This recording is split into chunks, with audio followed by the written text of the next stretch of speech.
Kisah jenderal intelijen yang berani bisiki Soeharto mundur dan tak melanjutkan kekuasaan. Jenderal TNI Yoga Sugama adalah jenderal intelijen yang berani meminta Presiden Soeharto mundur dari pencalonannya kembali pada tahun 1988.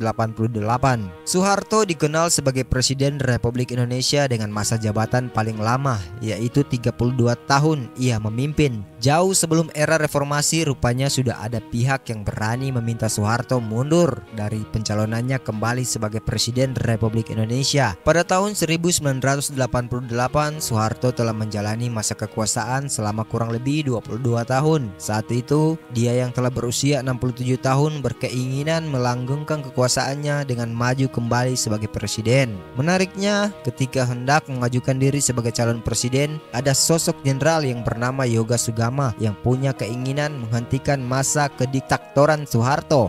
Yoga adalah jenderal yang saat itu menjabat Kepala Badan Koordinasi Intelijen Negara yang merangkap Kepala Staf Komando Pemulihan Keamanan dan Ketertiban. Meski menginginkan Soeharto tidak kembali mencalonkan diri, Yoga sebenarnya termasuk dalam lingkaran orang terdekat Presiden. Yoga mulai mengenal dekat Soeharto ketika masih bertugas sebagai asisten Kodam di Ponorogo. Kedekatan ini yang membuatnya sangat peduli dengan sang presiden. Jenderal intelijen itu meminta Soeharto mundur bukan tanpa alasan. Menurut Yoga, puncak keemasan kekuasaan Soeharto telah tercapai, sehingga sudah waktunya bagi Soeharto yang lanjut usia untuk pensiun dan beristirahat. Bisnis keluarga dan anak-anak Soeharto yang semakin besar dan berpotensi menjadi sasaran tembak juga menjadi pertimbangan. Yoga kemudian menyampaikan maksudnya tersebut ketika berada di pertemuan kecil di Jalan Cendana, Jakarta Pusat bersama Jenderal Benny Murdani dan Sudarmono. Sayangnya ketika itu Soeharto masih bersikeras untuk berkuasa, membuat situasi sontak tegang dan timbul perdebatan antara kedua belah pihak. Situasi itu secara langsung disaksikan Ibu Tien Soeharto yang kebetulan melintas di ruang pertemuan. Ibu Tien Soeharto diam-diam mengamati dan memberi isyarat cenderung mendukung Yoga. Pada akhirnya Soeharto tetap maju kembali memenangkan pemilu di tahun 1988.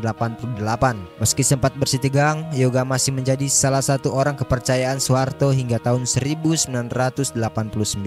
Satu dekade berselang dan Soeharto masih duduk di puncak kekuasaan Indonesia. Namun pada akhirnya apa yang dikhawatirkan Yoga terjadi pada awal 1998.